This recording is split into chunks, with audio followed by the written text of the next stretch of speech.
embarking on a rather strange topic tonight. We're going to talk about UFOs. Now, this is an area that most people tend to relegate to the demented or incompetent or fringe-type people. And yet, the entertainment industry, of course, has picked up on this with the a crop circle thing called Signs, which many of you may have seen. And also, Steven Spielberg did a mini-series called Taken, focusing on the abductions and so forth. And while these things are interesting entertainment, they are replete, of course, with all kinds of misinformation and legends and half-truths that get mingled with facts so that it's really just entertainment. But one of the things you and I have to face is what is the real reality here? Is this just a bunch of nonsense, a composite of hoaxes and pranks by various people through the years? Or is there something really going on? One of the things we want to explore a little tonight is, are the UFOs real? And if so, where are they from? What's their agenda? Are they friendly or hostile? And most important, what does the Bible say about them? So we're going to explore that tonight as we go forth on our exploration of UFOs and this strange term, the Nephilim. What is that all about?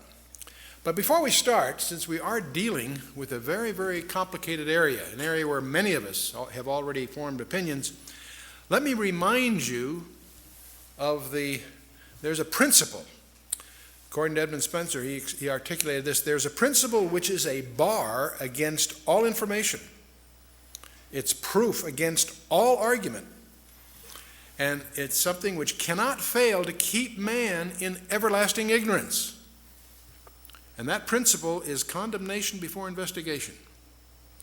So one of our challenges as we go into this very complicated topic is to set aside our prejudices and presuppositions, and let's see what we can find out. Now, the same idea is not only articulated by Edmund Spencer, but it also is in our collection of Proverbs by Solomon, who reminds us that he that answereth the matter before he heareth it, it is a folly and a shame unto him. So one of our challenges tonight is sort of set aside what we think we may have heard or what our basic prejudices are, and let's see what we can find out that might be new. Now, many of us, of course, have seen photographs, many of which are hoaxes, contrived, and so forth. There are many of these in the literature. I'm sure you've seen all kinds. The problem is that not all of them are. It may surprise you to learn that there are over 3,000 authenticated photographs in the classified community that are authenticated. So what's really going on here? See, the problem we have in researching this area is there is so much that's uncorroborated. There's a lot of deliberate disinformation, and certainly a lot of data which is unreliable. And the problem is, when you strip away the hoaxes and you strip away the nonsense and you set aside the uncorroborated, there still is too much to ignore that is substantiated, that involves multiple reliable witnesses, including multiple radar sightings. And radars generally don't have hallucinations. And this idea of being plotted simultaneously on multiple radars is something that should get our attention. And now, give you one example. Back on June 18th of 1997, there was a strange vehicle that appeared over Phoenix, Arizona. In fact, went over most of the state at about 30 miles an hour, which is very slow for an airborne vehicle. There were some that said they felt they could have hit it with a ball that seemed that close as it went over. And it created quite a stir. And on March 13th, there were sightings all the way from Casa Grande and Chandler, all the way up through the northern part of the state, Prescott and so forth. So it wasn't just a local phenomenon, and it created quite a stir. Now, the governor of Arizona made a big mistake by treating a press conference the following morning lightly, as humor. And it didn't go over very well because people were upset because they were getting stonewalled by the government. Even though there were denials by the Air Force, they saw the fighter jets sortie after them and so on, so it created quite a stir. It wasn't picked up in the national media it was picked up, of course, substantially in the local media, that is in the state of Arizona. And one of the things that's strange about this is that it happened in March of 1997. It didn't show up until June 18th. And what's strange to me is not just the event that happened in March, but there was no word about it in the national media. But then for some reason, no obvious reason, on June 18th, it was on the front page of USA Today. That's where this picture came from. It was on the NBC, CBS, CNN, all the major networks had this brief comment about what happened. What was puzzling about it didn't happen on June 18th, it happened back in March. And I haven't been able to determine what triggered the news media to make it a big event at that time. It's one thing it does demonstrate is how the news is managed, because all the networks pick it up at the same time for no ostensible reason.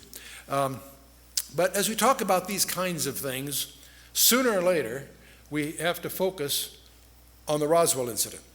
And many of you realize that approximately July 4th, a few days following maybe, some object, that's in 1947, some object landed near Roswell, New Mexico.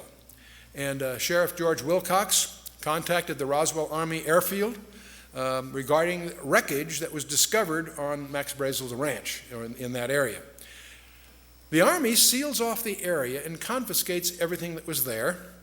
And on the 8th of July, Colonel William Blanchard, who was commander of the 509th Bomb Group, that was our primary atomic bomb group in those days, he issued an official press release stating that the wreckage of a crashed disk had been recovered. Now, this press release went out early enough on July 8th to be picked up by 30 newspapers across the country. And so it is. And this is a snapshot of what it looks like. The RAAF captures flying saucer on ranch in Roswell region and so forth. And no details of flying disc are revealed, et cetera, et cetera. Except within hours, something very strange happens. A second press release, which had tried to rescind the first one, was issued from the office of Brigadier General Roger Ramey, who was commander of the 8th Air Force.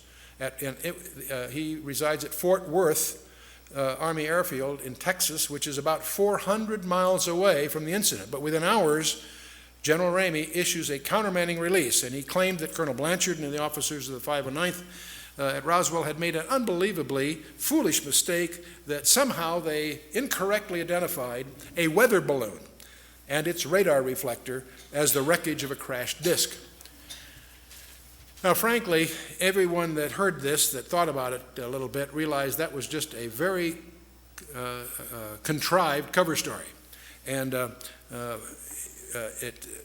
this press release that, in effect, hit the next day by General Ramey caused, it was in effect a denial, did not explain why they confiscated everything, why the whole subject has been classified to this day.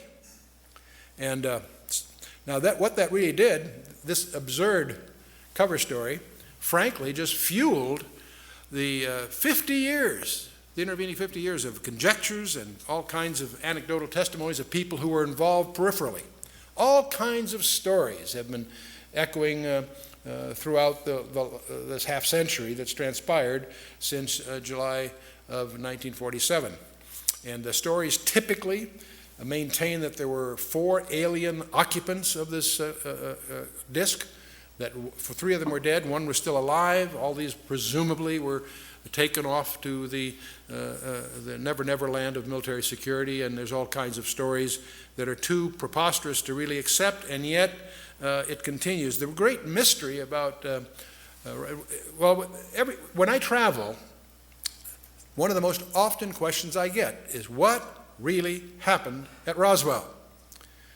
Well, we don't really know what happened at Roswell. It's been classified, and we'll talk about that a little bit.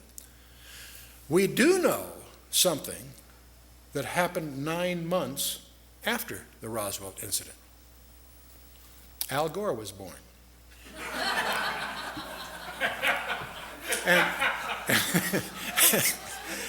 And it turns out he really was. The Roswell incident occurred nominally about July the days following July 4th in 1947. His birthday is March 31st of 1948, and that makes a cute quip, because every audiences always seem to enjoy that kind of a crack, and obviously I'm not being serious, that there's a linkage really. But in any case, there is one reason I want to dwell on this a little bit, because for 50 years people have conjectured what really happened there, and the Air Force has contrived one thin cover story after another over the years, each one sillier than the first, each one easily refuted by anyone that does a little homework. So you wonder, why is this thing still classified? Several presidents and half a dozen congressmen have tried to crack the security surrounding Roswell to no avail. What could have happened there that is still to this day regarded as an item of national security?